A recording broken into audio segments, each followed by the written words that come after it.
People like to praise mountains and oceans, streams and rivers, forests and grasslands, because they do not only offer pleasant enjoyment for mankind, but also provide material support for civilized living.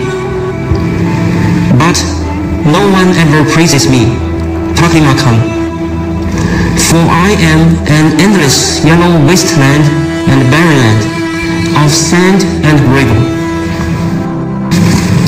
In fact, I don't resent not being admired, nor do I care that people call me the Sea of Death, because I have always been stigmatized. People use the vulgar language, Takimakan, to describe me as a terrible zone where one can get in but can't get out. On this earth, Takimakan is not alone. 1/5 of the Earth's land area is covered by yellow sand like mine. Moreover, areas with lush vegetation are being engulfed by desert at a rate of 60,000 square kilometers a year, especially in the vast area of between latitude 30 degrees north and latitude 30 degrees south. There must be a reason for my existence. I can only solemnly warn that if mankind gives up understanding us, what awaits you may be a great calamity.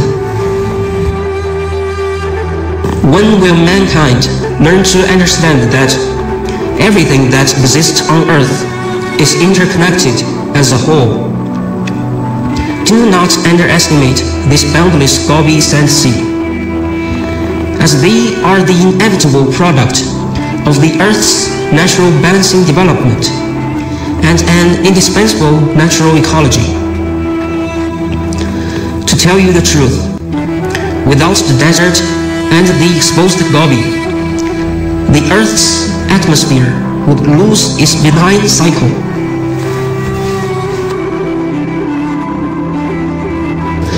Everything in this world is forever developing and evolving, and nature exists according to the law of its own. I wasn't born a desolate sea of sand, and I did have a glowing past. I once was a vast, lush and fertile land with rivers and lakes. In late Cretaceous of about 100 million years ago, when dinosaurs roamed the land, I owned the Tarim Basin of 400,000 square kilometers, which borders the ancient Taishan Mountains in the north and the complex Kunlun Orogenic Belt in the south. Back then, the rich and fertile Tarim Basin was crisscrossed by rivers in the boundless green fields, showing a scene of prosperity. However, how can flowers bloom forever? Everything in this world is developing and evolving. The once prosperous and gorgeous Tarim Basin gradually faded with time. The rivers dried up. Then came wind and sand. The lush land was gradually and ruthlessly devoured by the desert. The rich and prosperous Tarim Basin withered away. What had happened? Well, It's a long story that I don't bear to recall. My neighbor to the west was the vast Subtethys Sea, who was ambitious and scheming, envious of the richness of the Tarim Basin. Finally, one day, he rushed eastward with rolling waves, submerged my lush land, and merged me into a vast expanse of muddy ocean, turning Tarim Basin into Tarim Sea. The earth is restless, and the mountains and rivers change dramatically. The Subtethys Sea launched 5 huge eastward phases of transgression, and the repeated sea-land battles of the transgressive-regressive cycle occurred in the low-lying area between Taishan and Kunlun mountains. The powerful transgression of the Subtethys Sea 55 million years ago finally extended the territory of the Tarim Sea to its eastern limit. The sea is actually a gold mine. When rivers carry weathered gravel, sand, and silt into the sea, the rolling waves wash and sort the sediments thousands of times. The fine silt and muddy particles were transported and deposited on the deep ocean floor, providing valuable storage structures for oil and gas that was later generated. And billions of tons of gravel and sand were washed clean and left in the wide shallow seas and shores.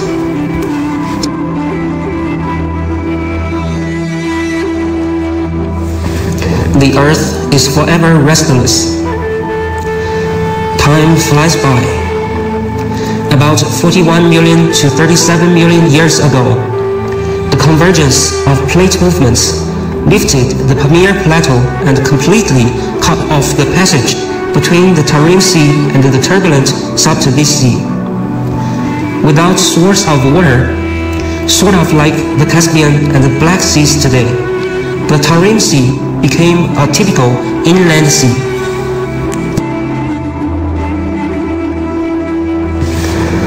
Apart from forcing the Subtethys Sea to retreat westward and isolating the Tarim Sea, the uplifted Pamir Plateau blocked the moist air current from the west with its towering peaks. As a result, the rain essentially fell on the west side of the Pamir Plateau. The easterly air current, deprived of moisture, formed a dry rain shadow zone after crossing the plateau.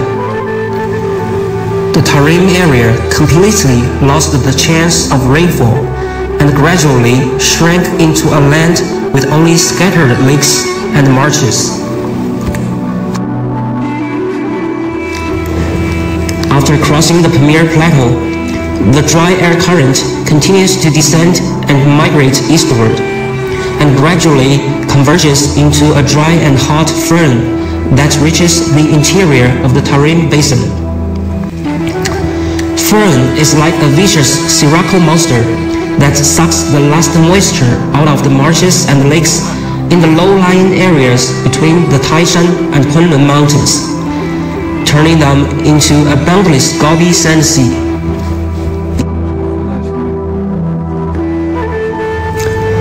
I can't bear to recall the good old days.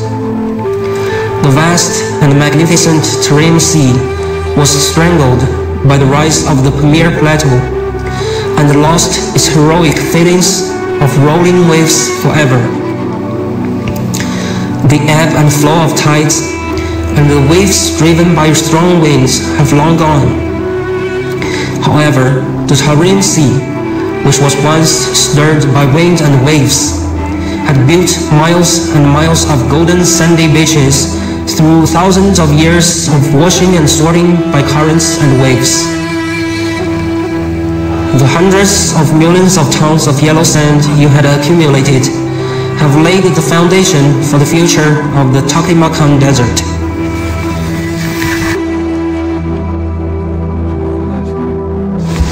The land of Taklamakan is not alone in experiencing this kind of decline. Most of the world's deserts have the same historical rise and fall.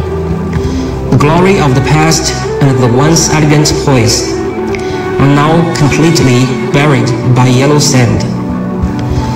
Time bringing great changes and transformation between sea and land is a normal evolution of the Earth's environment.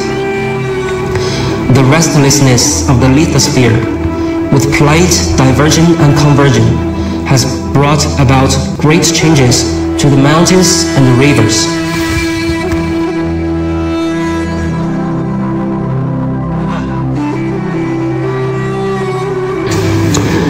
Although my Taklamakan is a desolate and barren Gobi sand dune, it's not an impoverished land.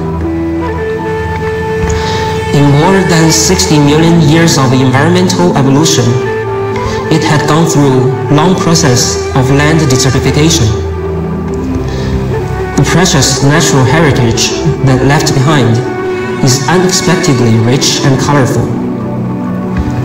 For example, the well-known oil and gas deposit that fondly referred to as black gold is condensed essence of the Gobi Desert.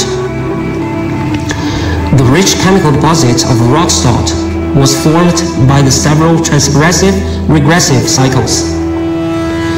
The generous gift of nature has attracted people to mine these natural resources. You know, nature does distribute everything fairly.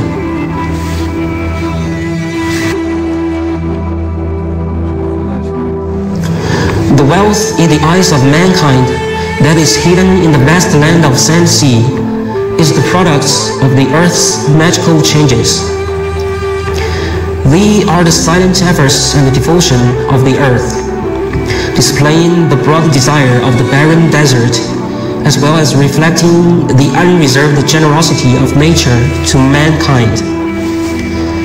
Once again, it proves that any existence on earth has its own reason. I hope my story of Taklamakan has moved you and inspired people to remember me forever.